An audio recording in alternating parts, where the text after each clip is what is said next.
Okay, good morning. We are starting class with a question on learning catalytics. The numbers on the screen, I'm going to go through it. I'll go through the answer. We'll close it maybe a minute or so after we go through the answer. So be getting logged into Learning Catalytics if you are not yet.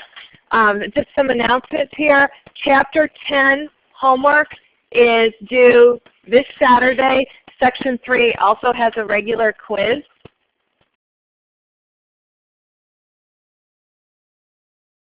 So we're going to start off with this question. This question relates to what we did Monday. True, false question. The purchase of treasury stock has the same effect of issuing stock. Again, the question number means nothing to you. It's just so Haley and I take the same questions.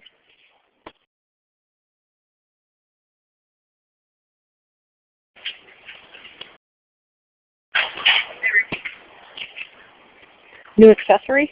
Oh, yeah. Yeah. I have that same iPad, which size? Yeah, but which, I get the 128 gig model. I got that, but I got the gold one, yeah. Yeah. I like it. Do you like it? Yeah. I can notice the speed difference.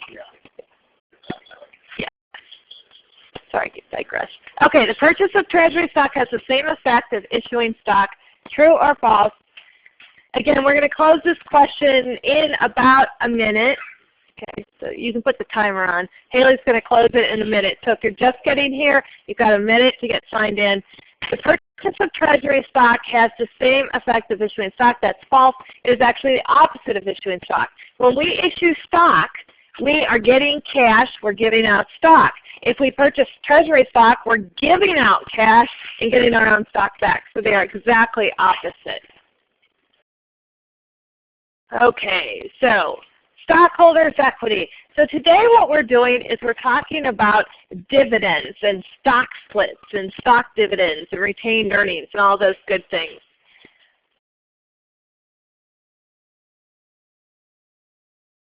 Okay, if you're just joining us, you better scramble to log into Learning Catalytics. There's one question out there. We've had one question and it's still open. It'll be open for about a minute. I'm not going to make any further announcements. It will close in a minute. Okay, so account for retained earnings, dividends, and splits. So retained earnings, the formula for retained earnings, I would know this. This is something that's pretty important. To get retained earnings, you add up all your net income from the beginning of time, subtract all your losses since the beginning of time, and subtract all your declared dividends. So this is from the whole entire amount of life of your corporation. You add your earnings, subtract your losses, and subtract your dividends declared. If you have a credit balance, that means you've had more income than the other two to date. If you have a debit balance of retained earnings, you've had more losses and dividends than your lifetime earnings. A debit balance of retained earnings is not usually a good thing. It just means you've lost lots of money. But there are cases for having a negative retained earnings. Amazon, for lots of years of its beginning of life, had a negative retained earnings or a debit retained earnings because it didn't have a profit for many, many years. And oftentimes with startups, it'll take a while for them to generate income, so they'll have a negative retained earnings. Angie's List has surprisingly been around for a long time. Angie's List has never, ever, ever turned a profit, and they have a negative retained earnings. They have been financing through pretty much debt and equity is how investors keep giving them more money, but they have yet to turn a profit, which is kind of interesting. So retained earnings is all your net income today minus all your losses today minus all the dividends declared. So that's how we get retained earnings. Retained earnings isn't a thing.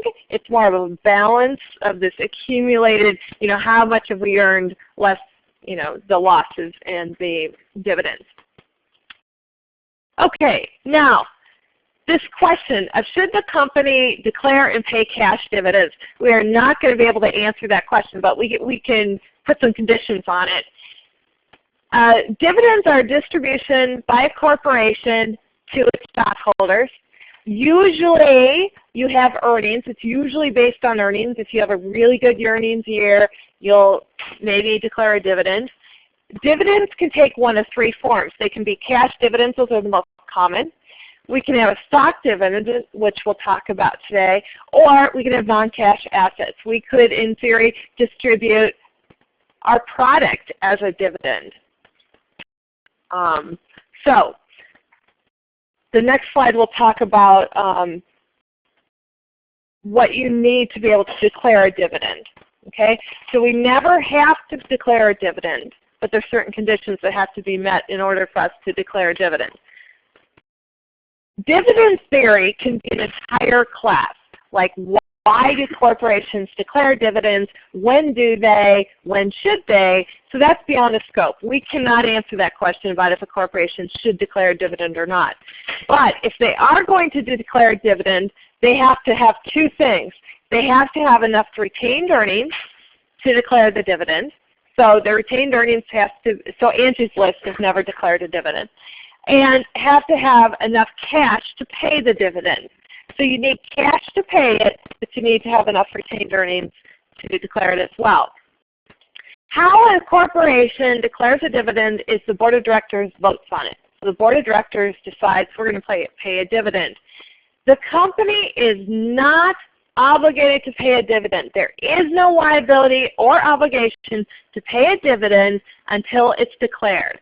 So you could have a company history of paying a dividend every quarter for the last 100 years, but the dividend coming up for next quarter is not a liability until it's declared. So you could skip that dividend. You don't have a legal obligation to declare and pay dividends.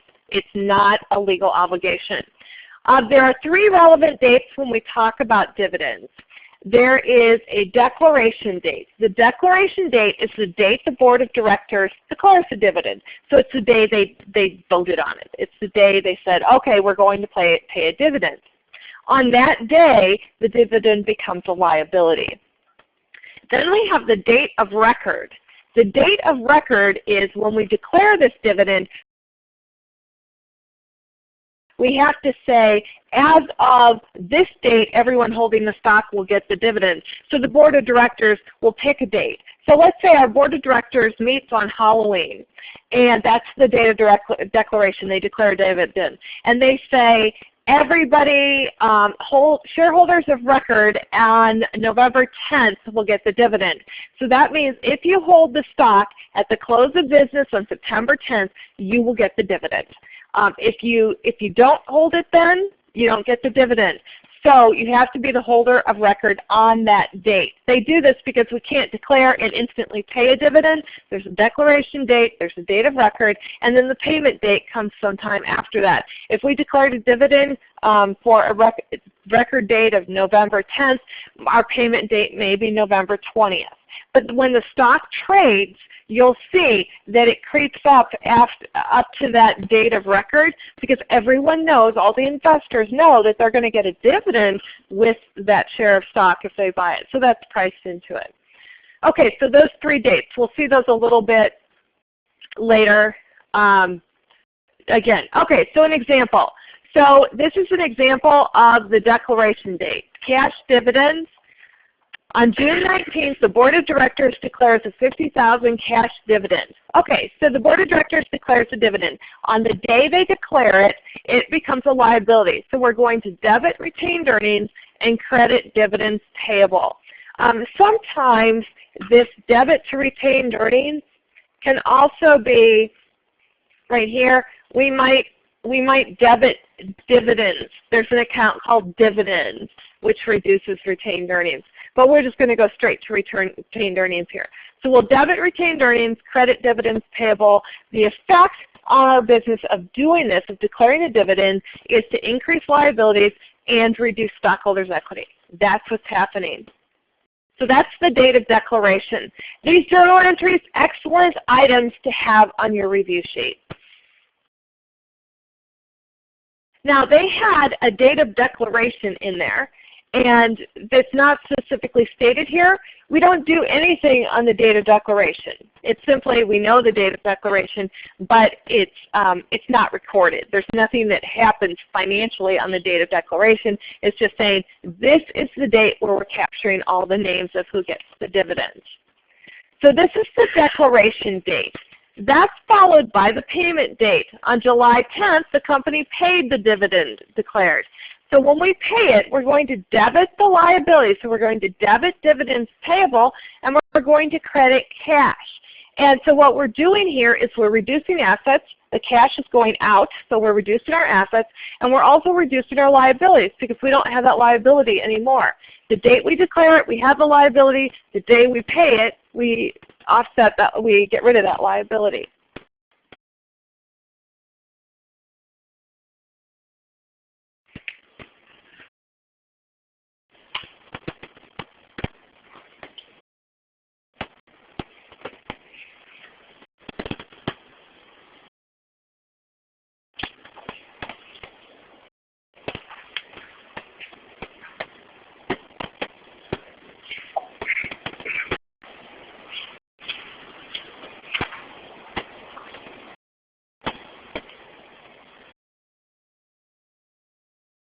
Okay, we're pushing a question out on Learning Catalytics right now.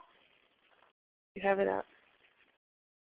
Okay, question 10. The effect of the declaration of a cash dividend is what? What happens when we declare a cash dividend?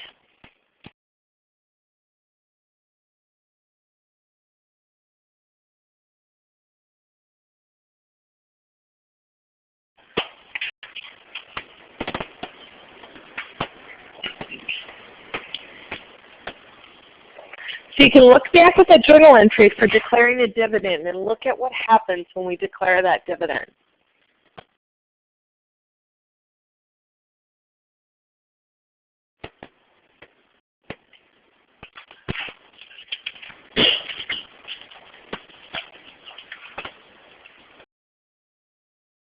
Okay, the effect of the declaration of a cash dividend is what? You have about 10 seconds left to answer.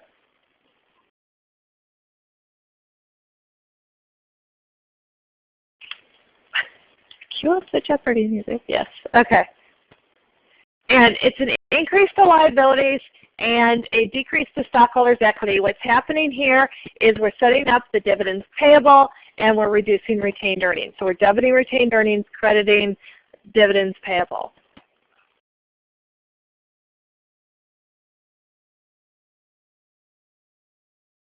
Okay, another one. The date when a cash dividend becomes a legal obligation is on the what? Which date does this actually become a liability?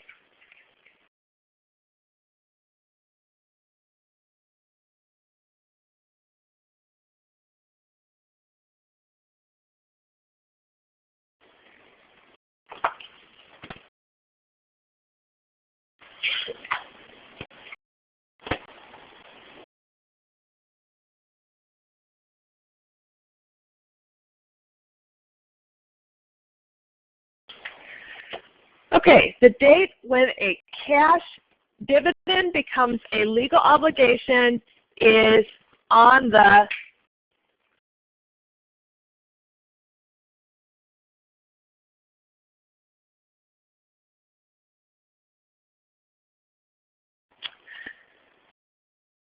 okay, 10 seconds.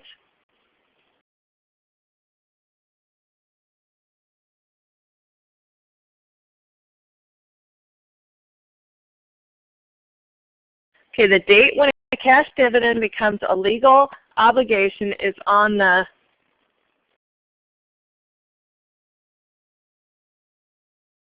you're going to close this one. Okay, declaration date. Until the declaration date. Okay, Kara, you're probably going to have to request your password, do the forgot password link. That doesn't seem like a browser issue. Okay. Now, on to the T account. The T account for retained earnings. The reason I want to talk about this is what happens in a normal retained earnings account. If you have the PowerPoint slides, there's numbers in there. I took them off of here because I don't want to emphasize the numbers. I want to emphasize what's going on. Retained earnings has a normal credit balance. So you're going to typically see the beginning balance be a credit. It can be a debit. Okay, it's rare. Angie's List has a debit retained earnings balance, but most companies are going to have a credit balance. That means they've got lifetime earnings. Okay, so we have a beginning balance, and then what's going to happen is we get net income. If we have net income, it ends up being credited to retained earnings, so it increases retained earnings. And then dividends will debit retained earnings. Dividends reduce retained earnings. Dividends are considered distributions of earnings. So dividends reduce the stockholders' equity. And then our ending balance is typically a credit balance. Again, it can be a debit balance if the company has lots of losses.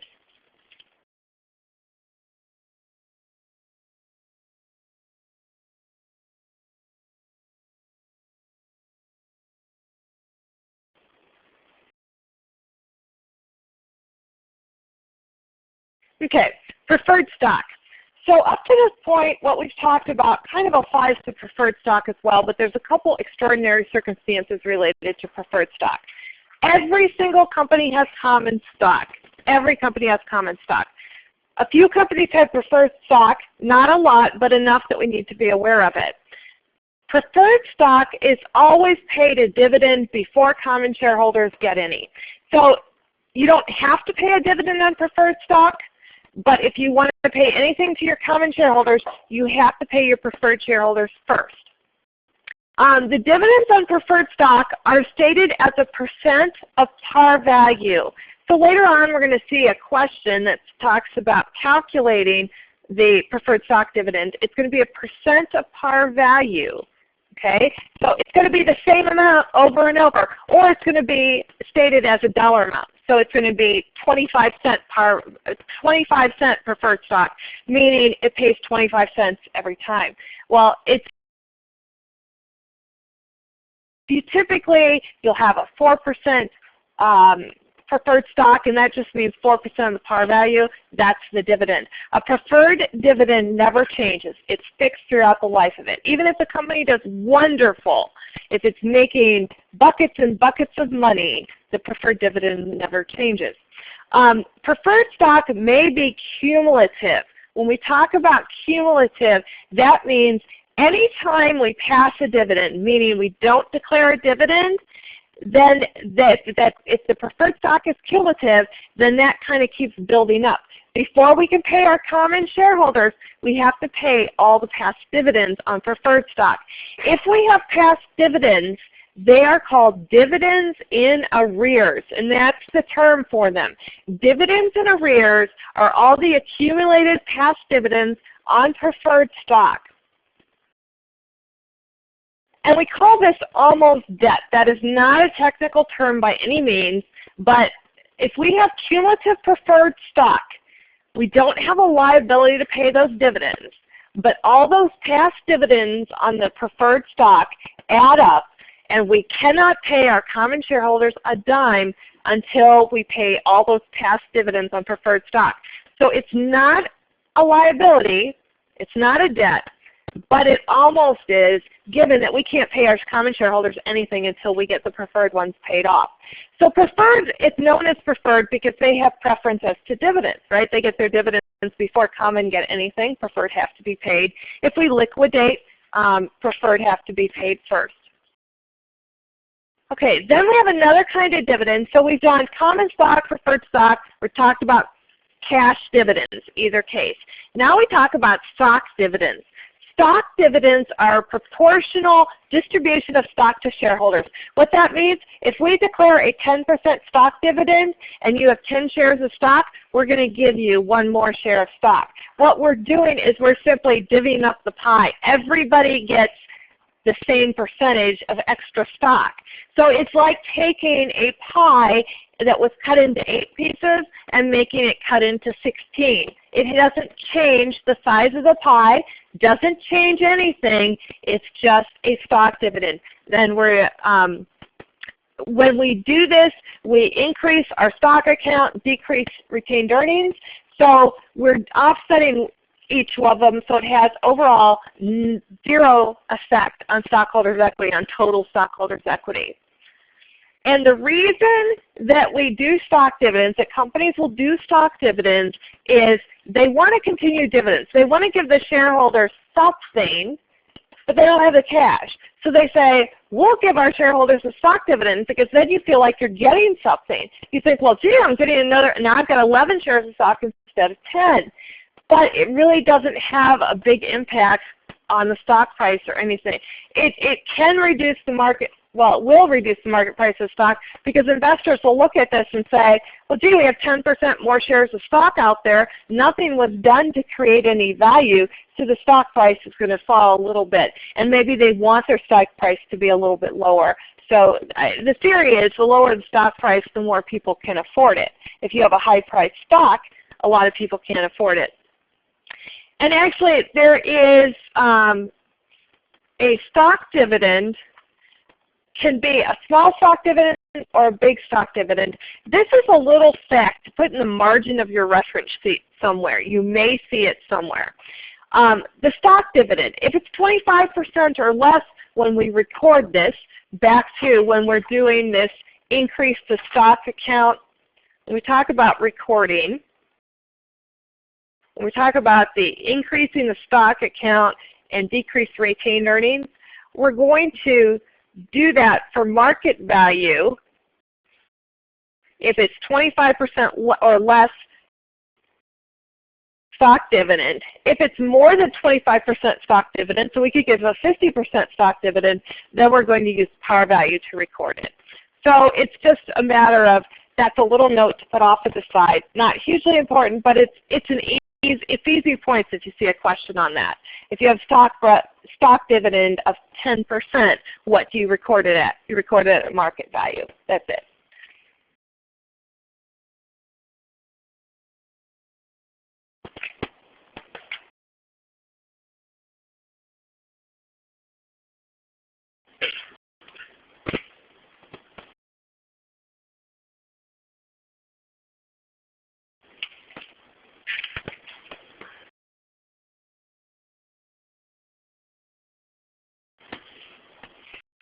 And then we have stock splits. Stock dividends and stock splits are not very common. I think last year in publicly held companies in the United States, there are about 224 stock splits performed. So it doesn't happen that often, but it does happen.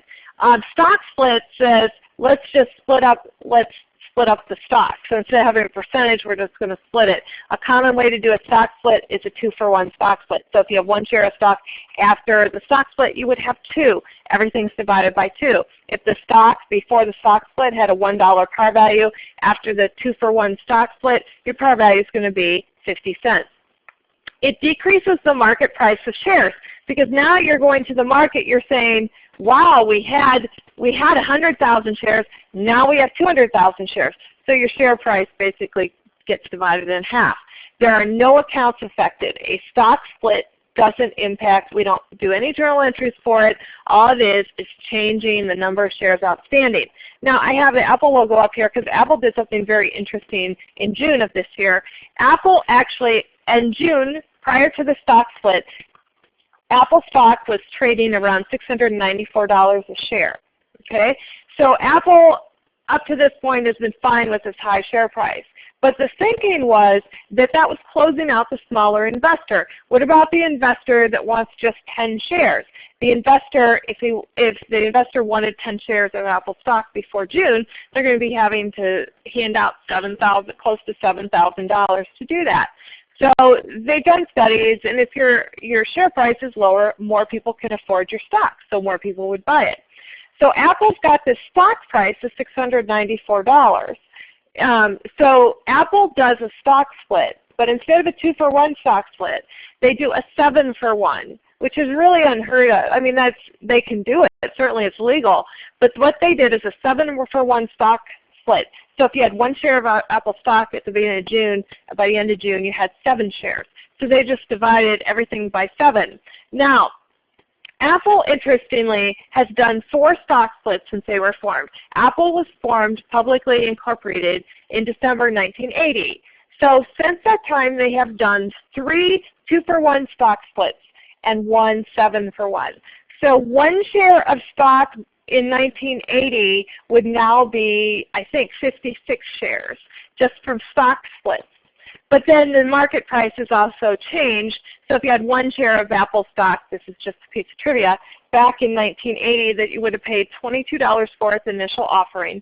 That 1 share would split into these 56 shares, and today it would be worth of roughly 5,600, 6,000, somewhere in that range.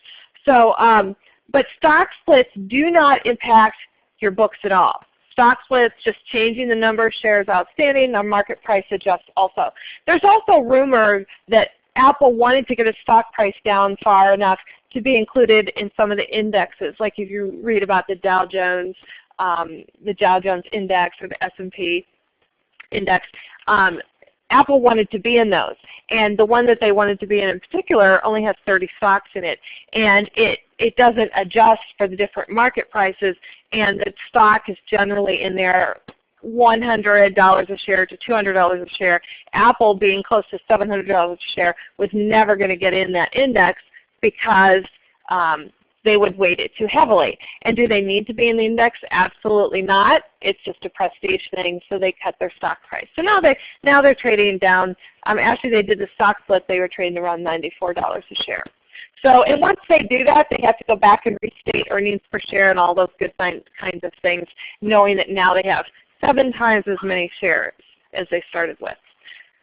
Okay, so now question. So, true, false. The total stockholders' equity remains the same before and after a stock split.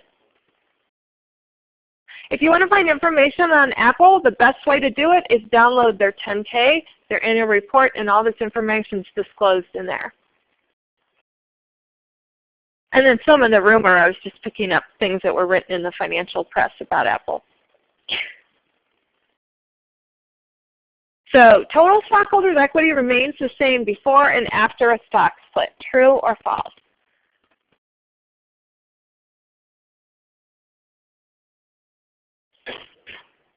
Okay, about 10 seconds left on that one.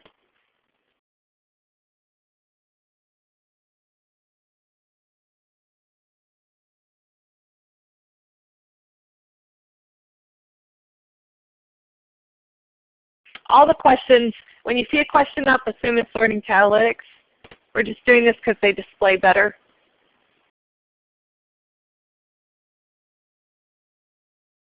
Okay. Okay.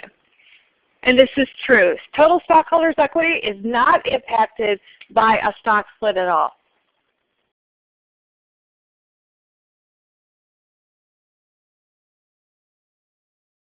Okay, this one, obviously you're not going to have time to copy it down, but why I've put this up here is Exhibit 10-7 in your textbook.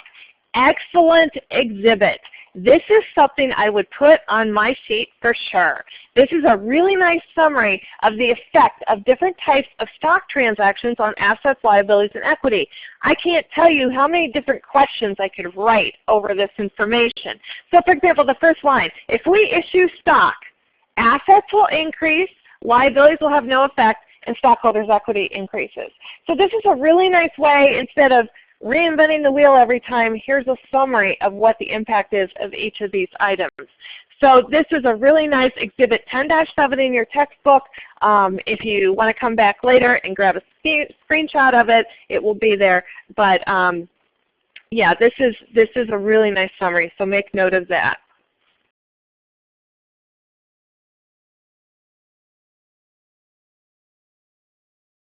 Okay. Chart exercise 10-10.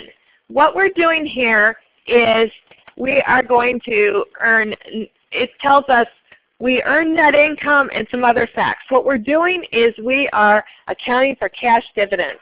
So this is an example of when we have cash dividends, the accounting for those cash dividends and the impact. Okay, so the problem says this corporation earned net income of $97,000 during the year ended December 31st.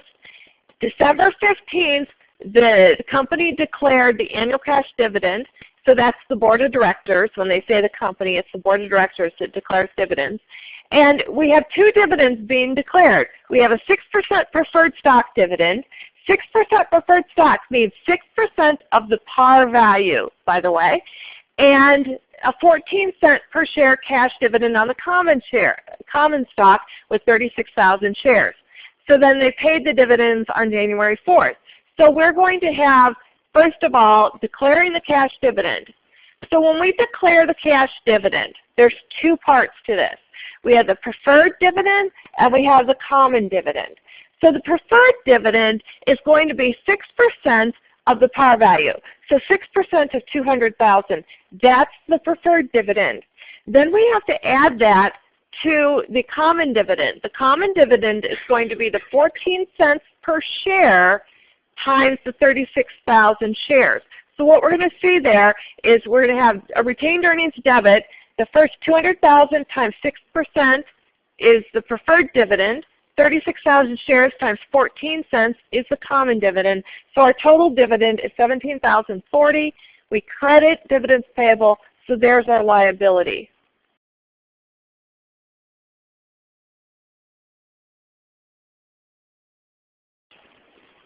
Okay.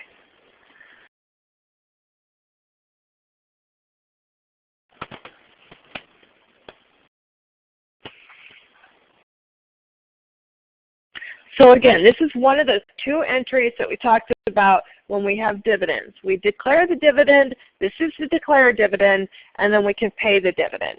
So we declare the dividend on December 15th. So date of declaration, we have that liability.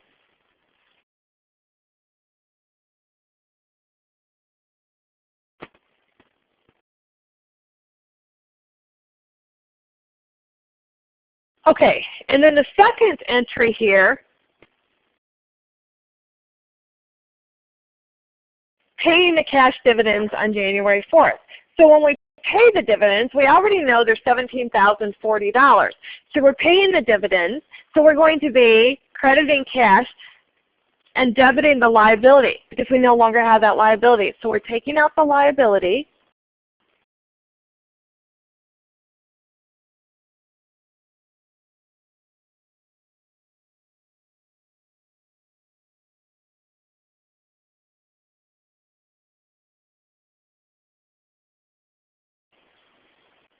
Okay, so we're getting rid of the liability and we're paying out the cash. So that's when we pay the dividend.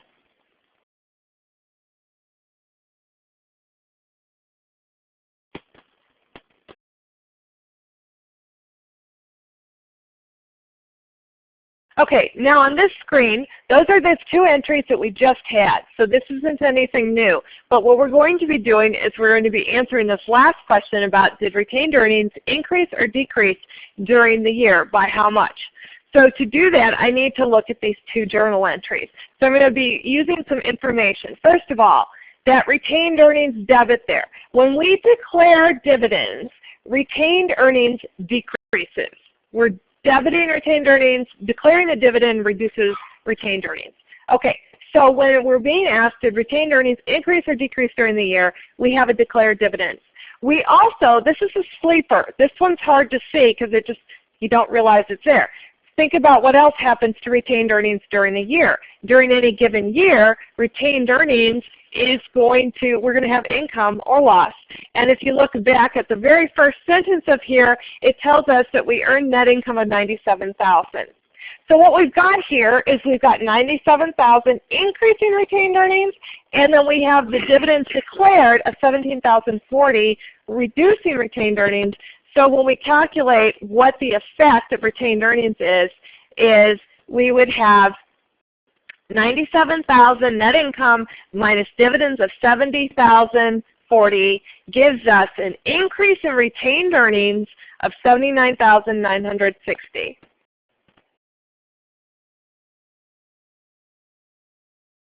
So that's it on that homework problem. That's not bad at all. By the way, we've only got one homework problem this week that we're not covering in class, and we'll talk about that coming up. It's actually short exercise 10-18, and it's an exercise that has a lot of columns on it, a lot of rows. There's no way sitting here that you can write everything down. So if you didn't have the book in front of you or didn't have the problem in front of you, it would be an exercise in frustration. So what I did on that one is I recorded it, and it seems to me a really nice kind of exercise that you could open up the YouTube video while you're doing your homework if you need the help, and just pause, stop and go through it, and it's going to match up with your homework problem. The numbers will be different. So that is out there on YouTube. I think it probably appeared sometime recently. So other than that one that's on YouTube this week, everything else we've done in class. Okay, now a couple questions. Okay, I'll answer Brian's question. Okay, we have a question in the chat room. Why is it an increase if you're subtracting? Okay, we're talking, I'm going to go back. Okay, net income increases retained earnings. Remember, our basic question here is, what's the impact on retained earnings? Well, net income increases retained earnings, so we're adding that. Dividends, however, reduce retained earnings. So we say that retained earnings are going to decrease by the amount of the dividends. So we're taking what was the total effect on retained earnings. We had a reduction of 17,040 and an increase of 97,000. So the net difference is just 79,960. That's our net increase because we had one decrease and one increase. And it's Haley, it's yours after this if that wasn't adequate. Okay, question 13 in Learning Catalytics. A debit balance of retained earnings indicates that a company's lifetime earnings exceeded its lifetime losses and dividends issued. True or false? A debit balance in retained earnings.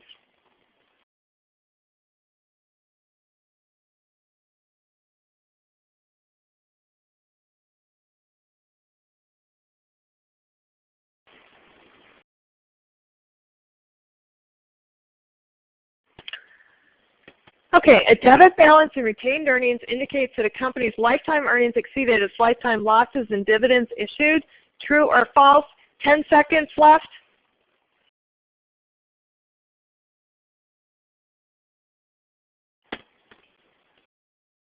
Okay, and that is false. The reason it's false is because a debit balance means that our lifetime losses and dividends declared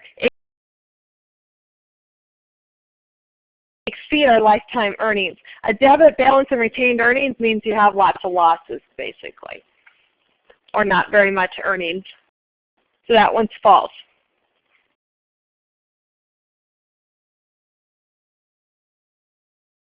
Okay. Next, stockholders' equity in the financial statements. In 1 or 2 chapters from now, we're going to be covering the statement of cash flows. Statement of cash flows tells our investors where our cash is going and where it's coming from. Is it coming from operations? Is it coming from investments? Is it coming from financing? And we're not going to do a statement of cash flows now, but know that when we talk about these kind of transactions, issuance of stock, treasury stock, dividends, our own dividends, those are all considered to be financing transactions. So the takeaway here, or what you need on this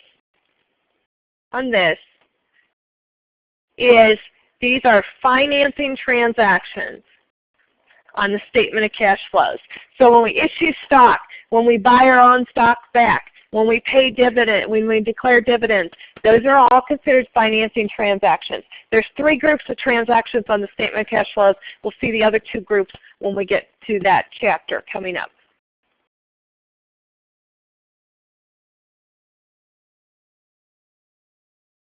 Okay, a couple questions now. If a corporation declares a $100,000 cash dividend, the account to be debited on the date of declaration is what? A, common stock, B, dividends payable, C, retained earnings, D, paid in capital in excess of par.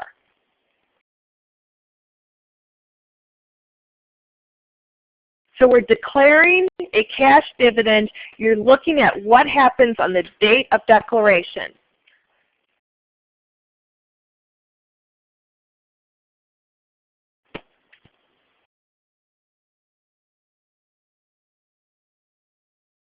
Specifically, on this data declaration, look at that journal entry. To answer this question, look at the journal entry for when you declare the dividend. What happens? What happens when you declare the dividend is you're going to be debiting retained earnings and crediting dividends payable.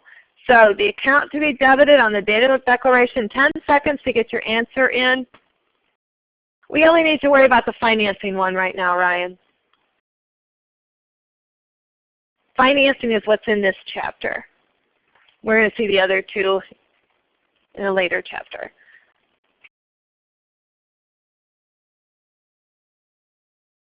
Okay, corporation declares a dividend. The account that's debited on the date of declaration is retained earnings. Those journal entries, those two journal entries can be valuable for answering lots of different kinds of questions.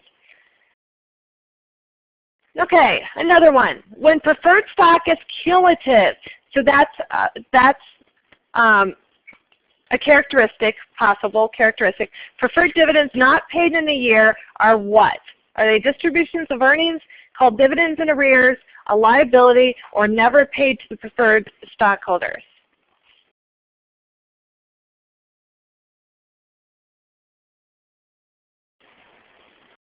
Okay, when preferred stock is cumulative, preferred dividends not paid in a year are what? 10 seconds on this one.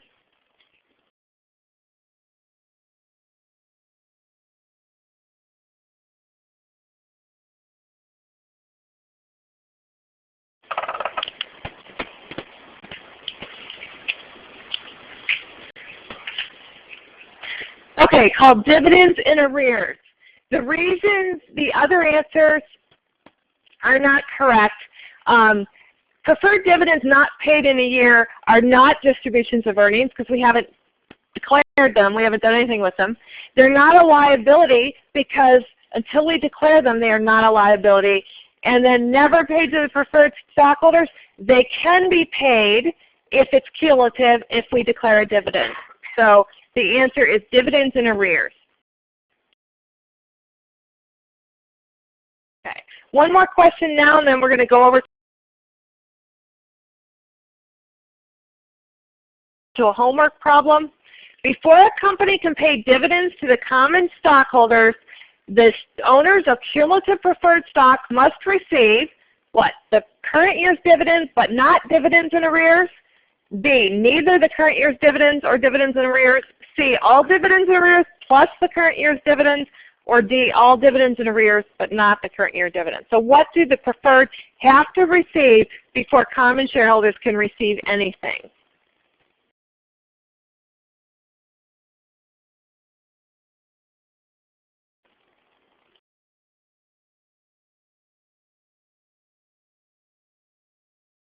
About 10 seconds left on this one.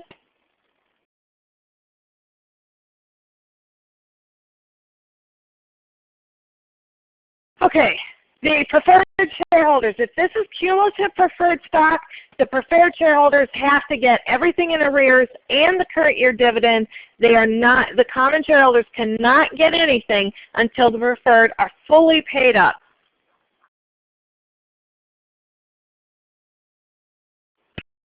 Okay, now short exercise 10.6. This is a really quick little exercise, and this is we're preparing the stockholders' equity section of a balance sheet. So on a balance sheet, we start out with assets, then we have liabilities, and now we're down in stockholders' equity. And this is a short little section. It gives us a little bit of exposure to it. So what we're given is a whole bunch of accounts. Now those accounts in the green box are not all stockholders' equity. There are items on there that are assets and there are items on there that are liabilities, and they do not go in the stockholders' equity section. So when you do this exercise, don't feel compelled to use every number because they don't belong in stockholders' equity. So we're going to start with stockholders' equity section Our first item typically is preferred stock. We don't have any, so we go on to common stock. We list common stock. We will list the par value of the common stock. We will list the number of shares issued and the number of shares outstanding. In this case, they're the same. And then the total, we don't have to put the thousands in because it's giving it to us without thousands.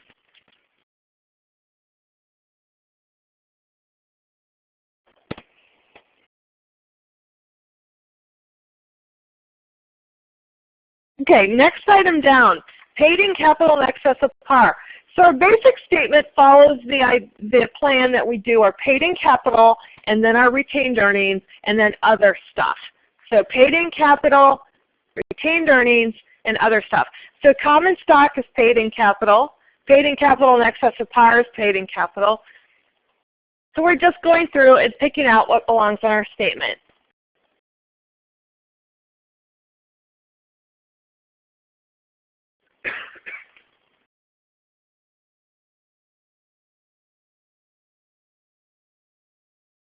Next up is our retained earnings.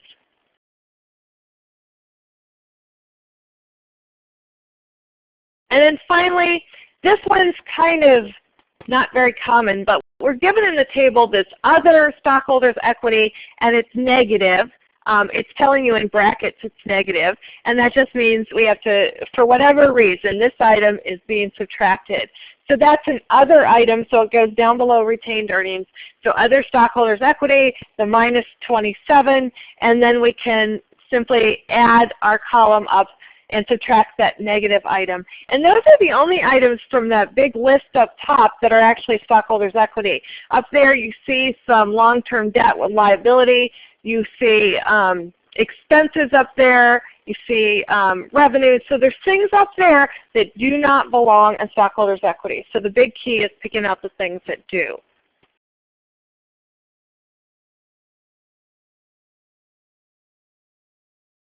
Okay, another question in Learning Catalytics. A share of 5% preferred stock has a par value of $50 and a market value of $75. The owners of the preferred stock will receive a dividend of what?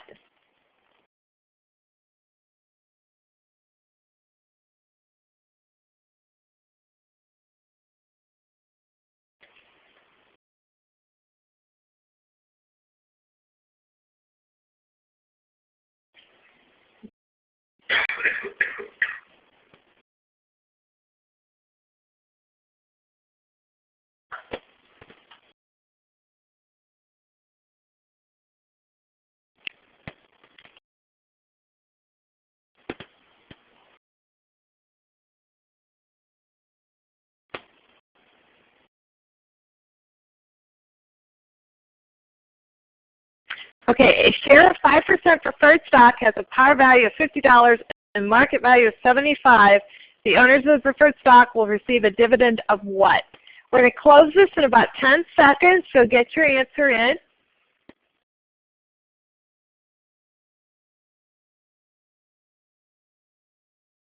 It's $2.50 a share because what you do is you take the percentage times the par value. So the 5% times $50 gives us $2.50. You cannot use the market value because market value fluctuates. Preferred stock is always the same amount over and over and over. If you have a dividend declared with preferred stock, it's always going to be the same amount. Preferred stock does not fluctuate. If the company makes buckets of money, the preferred stock will still be exactly the same dividend. So preferred stock is nice in that you're in line before the common shareholders to get dividends, but you don't get to share in the excess profits at all. Okay. So with that, we have actually come to the end of this chapter, and if it's okay with you, we're going to stop class now. And remember, Chapter 10 homework is due this weekend, and I'll see you on Monday.